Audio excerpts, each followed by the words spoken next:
solamente el Espíritu Santo que mora en nosotros nos puede revelar. Te pedimos, Señor, que no veamos esto como una enseñanza más, sino que sea el punto de inflexión, el punto de cambio en nuestras vidas. Te lo pedimos en el nombre de Jesucristo. Amén. Amén.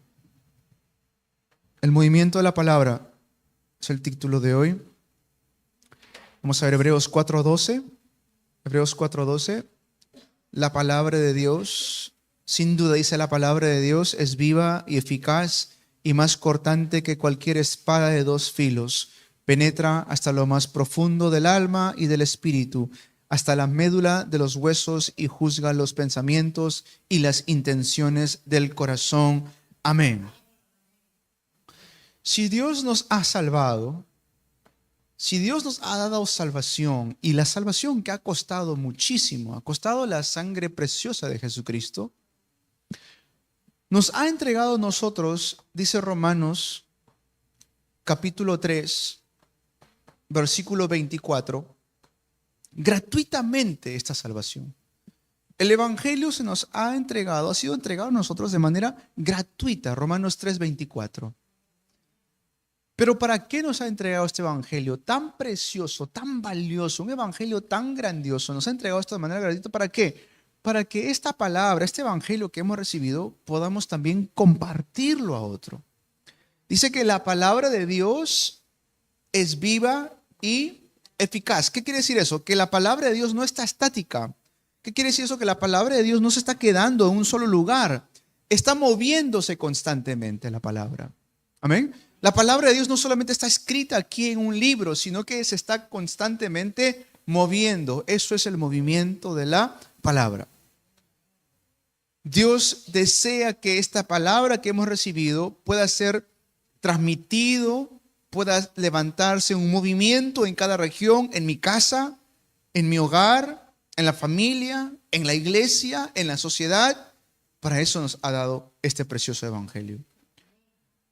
Miren lo que dice en Primera de Juan, capítulo 2, versículo 28. Vamos a nuestras Biblias. Ustedes saben que el segundo culto siempre es con esta palabra a la mano. Primera de Juan, capítulo 2, versículo 28, dice lo siguiente. Y ahora, queridos hijos, permanezcan en Él para que cuando se manifieste podamos presentarnos ante Él confiadamente, seguros de no ser avergonzados en su venida. Amén. Pero la pregunta es, ¿cómo puedo permanecer seguro? Si Jesús llegase ahora mismo, digamos que Jesús en este momento llega, ¿no? ¿Cómo podríamos nosotros permanecer seguros de que Cristo realmente está con nosotros? De que realmente vamos a entrar a ese banquete del cual hemos hablado en el primer culto, ¿no? ¿Cuál es nuestra seguridad de que realmente vamos a entrar con Él? Vamos a estar juntamente con Él. ¿Cuál es esa seguridad? La palabra de Dios. No es una opinión, no es una opinión mía, tuya, no es un sentimiento tuyo o mío, es lo que la palabra de Dios me confirma. Amén. Es lo que la palabra de Dios me está confirmando. ¿Correcto? Primera de Juan 2, 28. La palabra de Dios me confirma a diario que puedo entrar en el descanso eterno que es Cristo Jesús. Ahora vamos a Apocalipsis, vamos al último libro.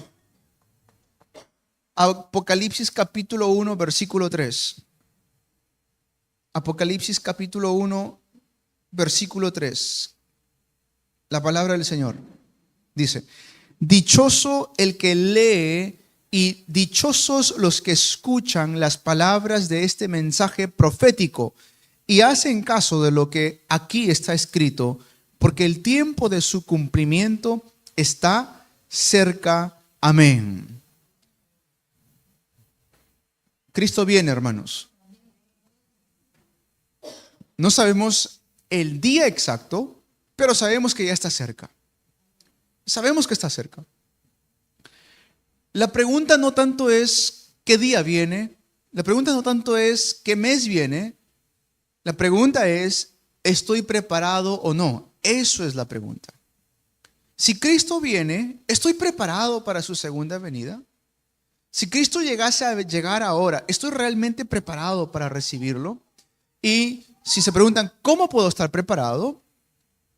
Dice Apocalipsis capítulo 1, dichoso el que lee y dichosos los que escuchan las palabras de este mensaje. ¿Cómo puedo prepararme? Por medio de la palabra de Dios. Amén. Dile a tu hermano que está a tu lado, ¿estás listo para recibir a Jesús? ¿Estás listo para la llegada de Cristo? ¿Ah? Si lo ves en duda, dile, lee tu palabra, hermano. ¿Ah? Lee tu palabra, hermano. Estás cerca. Y como iglesia no nos asustamos por eso, sino más bien nos alegramos. Amén. Nos alegramos que Jesús venga. Deseamos su segunda venida. ¿Ah? ¿Por qué es tan importante la palabra de Dios? Porque Dios se ha manifestado por medio del verbo. Juan capítulo 1, versículos 1 y 2. En el principio fue el verbo y el verbo estaba con Dios y el verbo era Dios. Amén. La palabra es Dios. Quiero conocer a Dios. ¿Dónde voy? A mi palabra. Quiero realmente hablar con Dios. ¿A dónde voy? A mi palabra, la Santa Biblia, las Sagradas Escrituras. Voy ahí para poder conocer más acerca de Cristo Jesús. ¿Y cómo es que Dios está ahora mismo gobernando el mundo entero? ¿Cómo es que Dios mismo está guiando el rumbo del mundo y del universo? Por medio de su palabra. Entonces vemos que no es simplemente unas hojas impresas con tinta. No es eso. La palabra de Dios es viva y eficaz. Amén. La palabra de Dios es viva y eficaz. Pero hay algo que tengo que conocer. Lo que debo conocer primero.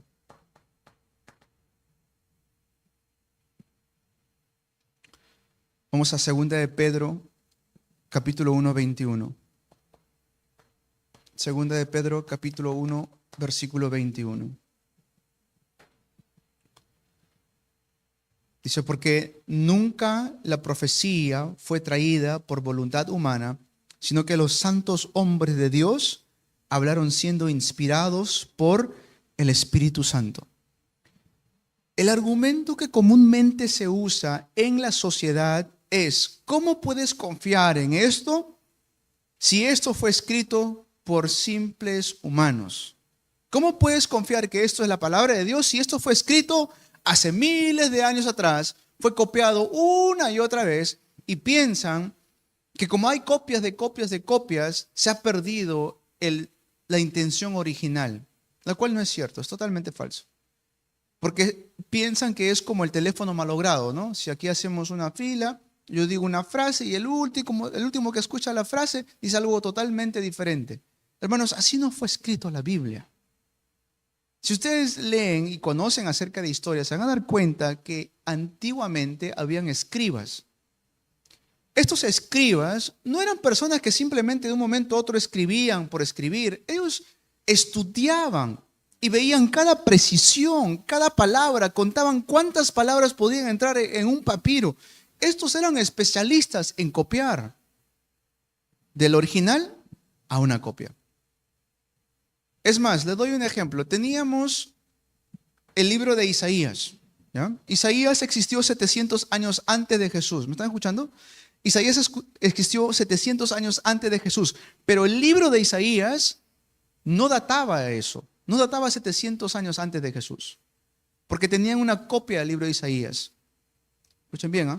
Tenían una copia que había sido después todavía de Jesús. Habían encontrado una copia del libro de Isaías. Luego salen los papiros del Mar Muerto. Y cuando encuentran estos papiros del Mar Muerto, encuentran allí el libro de Isaías. Y cuando se ponen a estudiar la edad, la antigüedad de estos papiros del Mar Muerto, datan a 1000 años antes de Jesús. Y dentro de eso que han ido escribiendo las copias se encuentran, ¿qué? El libro de Isaías. Muy bien. Encuentran el libro de Isaías, que fue escrito 700 años antes de Jesús, ¿correcto? Lo primero que van a hacer es comparar la copia que tienen actualmente con aquel que fue antiguamente hecho. Hay una diferencia de ¿cuántos años dijimos? 1000 años. La diferencia es 1000 años, ¿ah? Si realmente fuera cierto que si se copia, la copia, se pierde el sentido, entonces habría muchas diferencias, ¿correcto? Habría totalmente diferentes cosas escritos en un libro hace 1000 años con un libro que fue copiado 1000 años después, si supuestamente la teoría es cierta.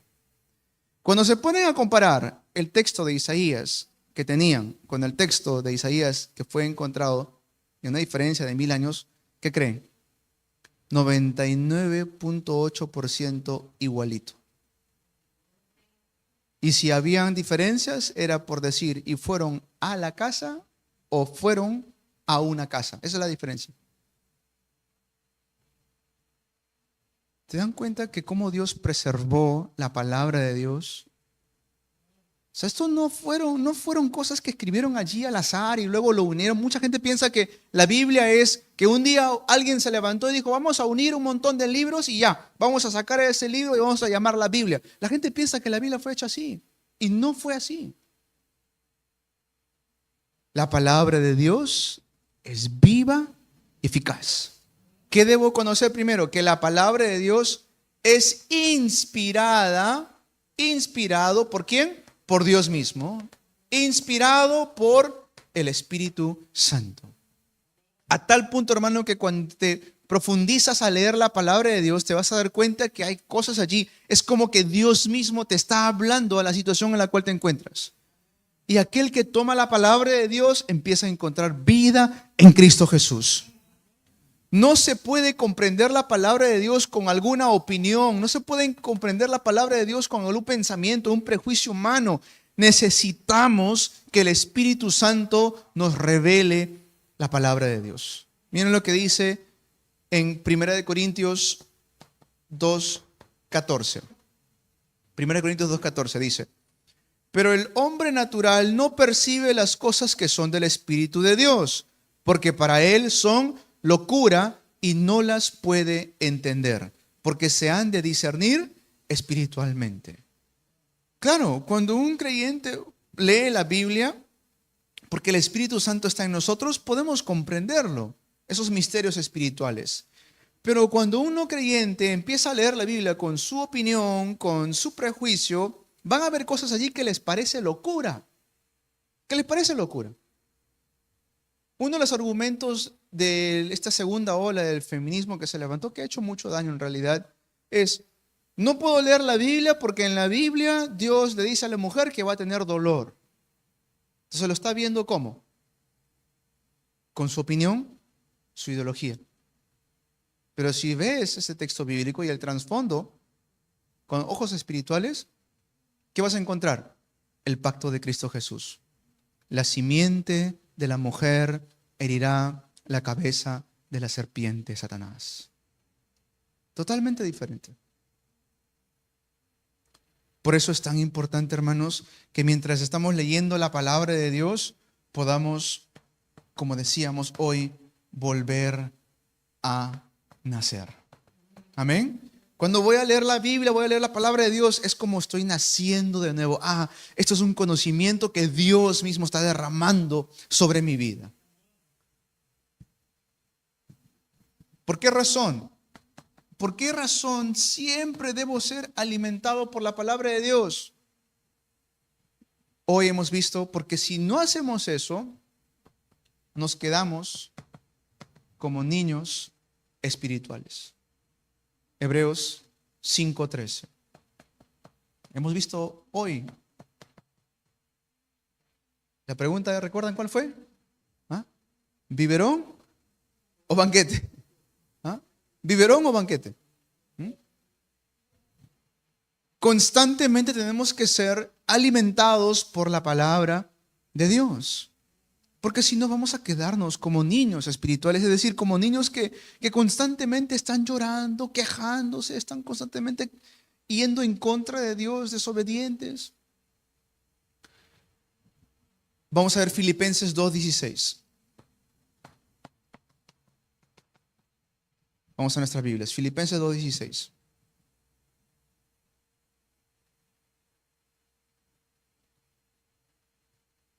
Dice la palabra del Señor. Manteniendo en alto la palabra de vida.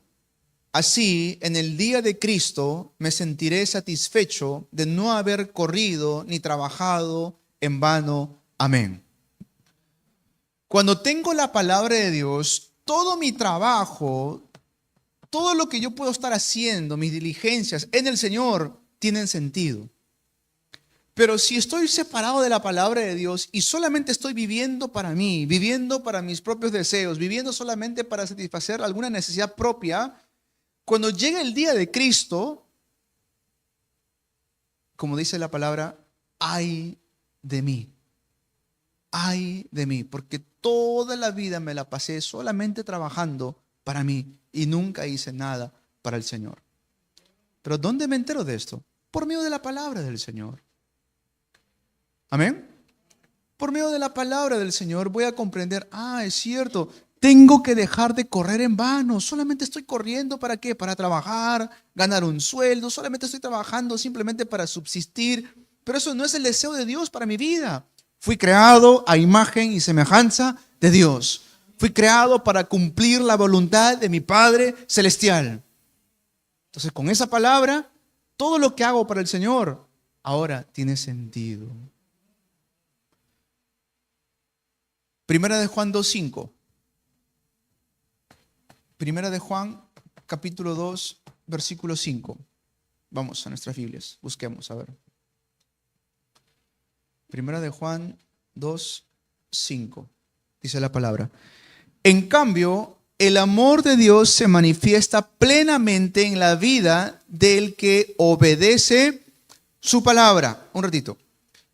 ¿Cuántas veces han escuchado que dice Dios es amor? ¿Correcto? Esto lo usa mucha gente, incluso la gente que tiene ideologías torcidas, dice, no, Dios es amor. Claro, Dios es amor. Pero ese amor se manifiesta ¿para quién? Lo dice claramente acá. El amor de Dios se manifiesta plenamente en la vida del que obedece su palabra. Ese amor se manifiesta en la vida de aquel que obedece su palabra. De este modo sabemos que estamos unidos a Él. El que afirma que permanece en Él, en Cristo, debe vivir como Él vivió. Amén. Vivir como Cristo vivió. La palabra de Dios está allí para enseñarnos a vivir como Cristo vivió. ¿Amén? No es solamente para tener un conocimiento. Por supuesto, vamos a tener conocimiento si leemos, pero no ese es el único propósito. Dios nos ha dado su palabra para que podamos vivir como Cristo vivió. Por medio de la palabra de Dios, Efesios capítulo 6, versículo 17. Cada vez que viene el enemigo, cada vez que vienen las tentaciones, cada vez que vienen estos pensamientos negativos, sea de pensamientos de suicidio, sea pensamientos de depresión o tristeza, esos pensamientos, ¿cómo lo cortamos? ¿Cómo lo derribamos? Con la palabra de Dios. ¿Por qué? Porque la palabra de Dios es nuestra espada. Nuestra espada. Y si recibimos la palabra de Dios con el corazón completamente abierto, se van a levantar obras tremendas en mi vida. Es más, lo que estamos recibiendo ahora como respuesta es gracias a que creemos en la palabra de Dios. De repente está escuchando este mensaje este hermano, pero me llamó hace unos días. Me dijo, pastor, necesito un consejo.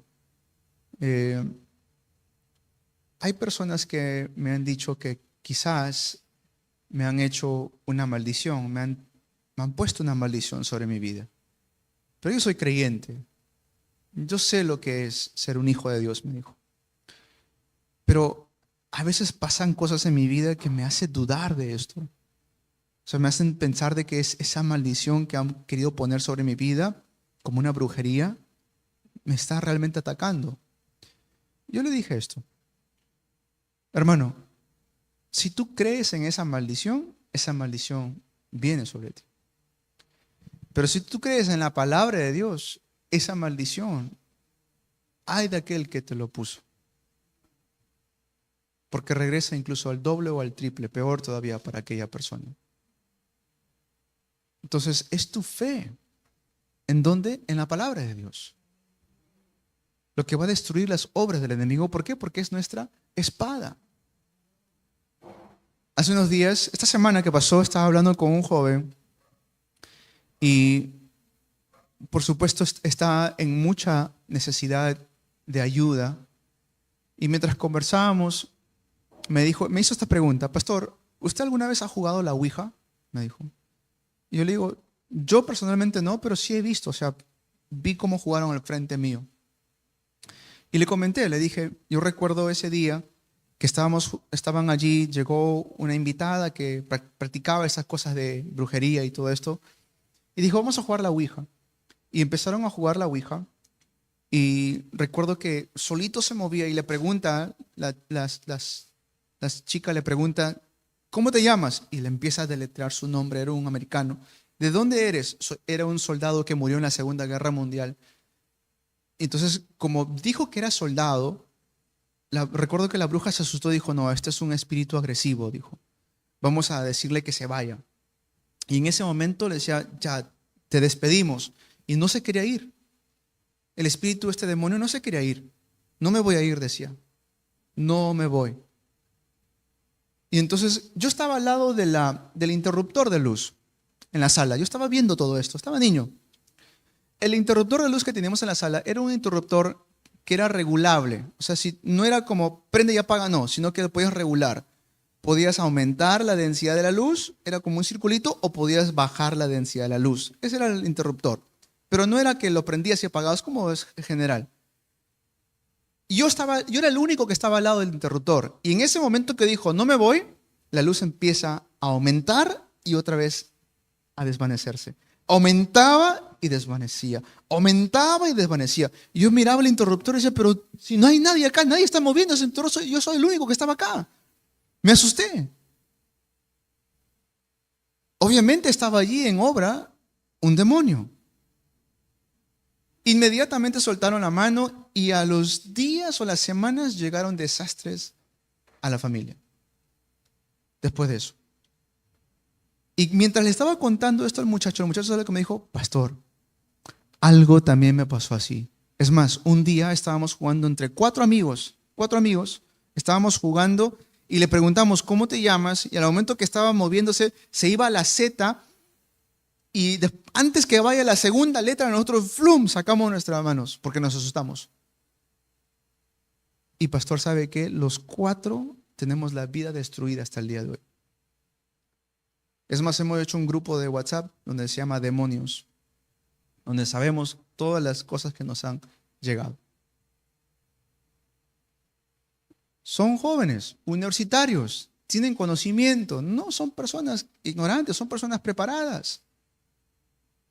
Sin embargo, ¿por qué no pueden vencer esto? Porque es una realidad espiritual. ¿Cómo lo vencemos? Por medio de la palabra de Dios.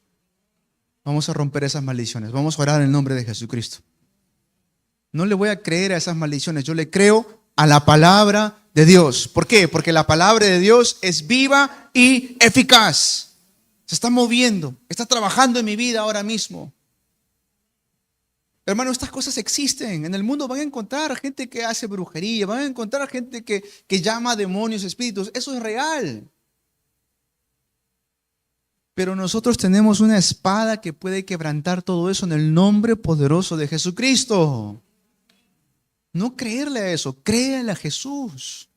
Le dije esto a este amigo, le dije, mira, ya has pasado mucho tiempo en el mundo, ya sabes, ya tienes más de 20, 25 años, ya sabes muy bien lo que el mundo sabe, ya sabes lo que el mundo dice, ya te han enseñado las cosas del mundo. Ahora es tiempo que aprendas de Dios. Si no comprendemos esto, siempre el enemigo va a querer hacer de la suya con nosotros. Tenemos que empezar a tomar la palabra de Dios como nuestra armadura. Amén. Voy concluyendo con la palabra.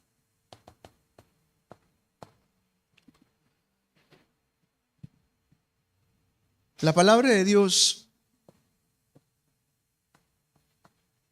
se va a ir revelando en mí.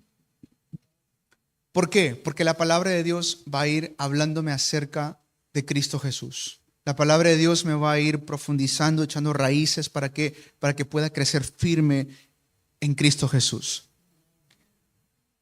Y cada vez que uno piensa que estas maldiciones pueden venir, es cierto, pueden venir, pero si le creo a Dios, me aferro a la promesa de Cristo Jesús, esas maldiciones se rompen. Voy a terminar con esto, ahorita termino con la conclusión, pero un ejemplo más, miren. Estaba leyendo la historia de Esther esta semana. Esther tenía un enemigo llamado Amán. ¿No? Amán, él se había llenado de orgullo porque el rey lo había nombrado en realidad un alto funcionario allí. Tanto así que todos los que lo veían a Amán pasar tenían que postrarse delante de Amán, tenían que darle una reverencia, y el único que no hacía eso era Mardoqueo, que era familia de Esther. ¿Ah? Y Amán, al ver que Mardoqueo no se postraba, no le mostraba reverencia, no hacía nada de esto, Amán dijo: ¿de dónde es este? Ah, este es del pueblo de los judíos. ¿Y qué hizo? Voy a eliminar a todos los judíos. De una u otra manera, de manera muy astuta, hizo que el rey le entregara su anillo para que Amán saque una ley para exterminar a todos los judíos. Pero no se había dado cuenta Amán que la reina Esther también era judía.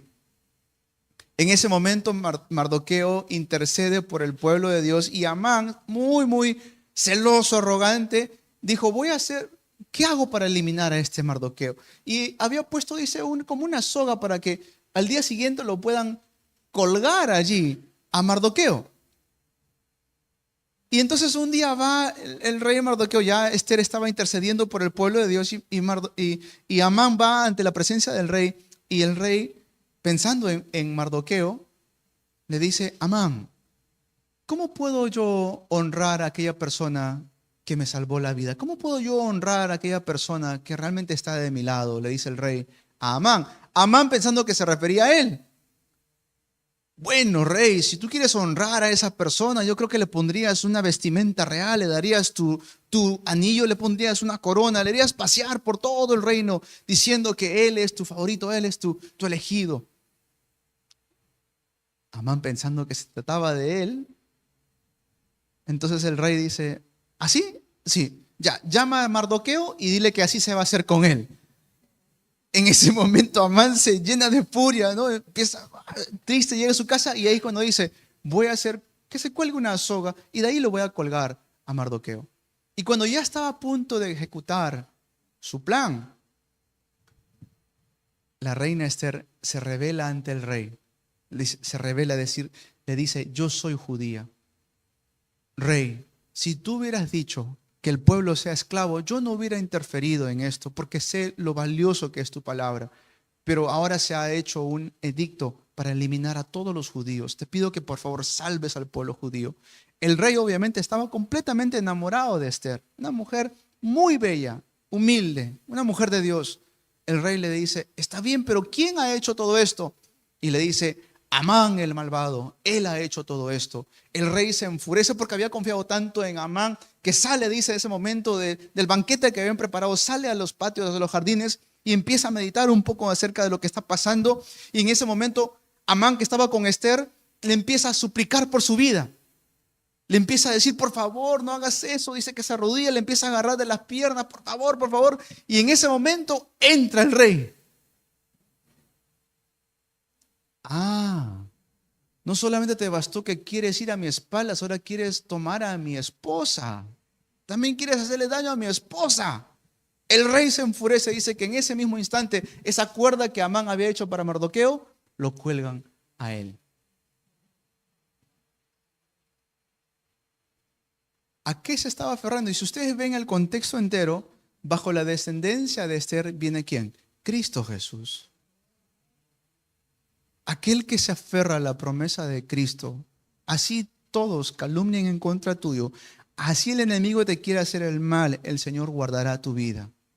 Aférrate a la palabra, aférrate al mensaje, aférrate a la Biblia. Verás que ahí vas a encontrar para tu vida sanidad. Verás que ahí vas a encontrar para tu vida cómo la palabra de Dios empieza a sanarte. Y allí realmente vas a poder encontrar libertad del sufrimiento, libertad de las tinieblas, libertad del pecado. En la palabra de Dios, en Cristo Jesús, vas a poder realmente encontrar verdadera libertad. No te aferres a otras cosas. No te aferres a las mentiras del mundo. No te aferres a esas modas que salen últimamente. Esas cosas no sirven. Vienen un rato y luego se van. La palabra de Dios es eterna, es para siempre. Esta palabra que hemos recibido, ¿qué hay que hacer? Movimiento de la palabra. Movimiento de la palabra. Con quien tú te encuentres, háblale de Cristo. Amén. Con quien tú te encuentres, que ellos vean la presencia de Cristo en tu propia vida. No te quedes como niño espiritual. Hoy decía la palabra, ya deberían ser maestros ustedes, pero no puedo ni siquiera hablarle de estas profundidades. Que eso no sea nuestro caso. Hay que seguir creciendo en la palabra de Dios. Amén. Dile a tu hermano que está a tu lado, crezcamos en la palabra de Dios. Hay que crecer en la palabra de Dios. Amén. Vamos a orar. Amado Dios, te damos gracias por alimentarnos. Gracias, Espíritu Santo, porque nos revelas estos misterios. Señor, ayúdanos a seguir creciendo en tu palabra. No permitas que las mentiras, los engaños del enemigo del mundo lleguen a entrar a nuestro corazón, sino por lo contrario, que tomemos la palabra de Dios como nuestra espada y quebrantemos todas tinieblas en el nombre poderoso de Jesucristo. Te damos toda la gloria. En el nombre de Jesús te oramos. Amén. Aplauso para Cristo.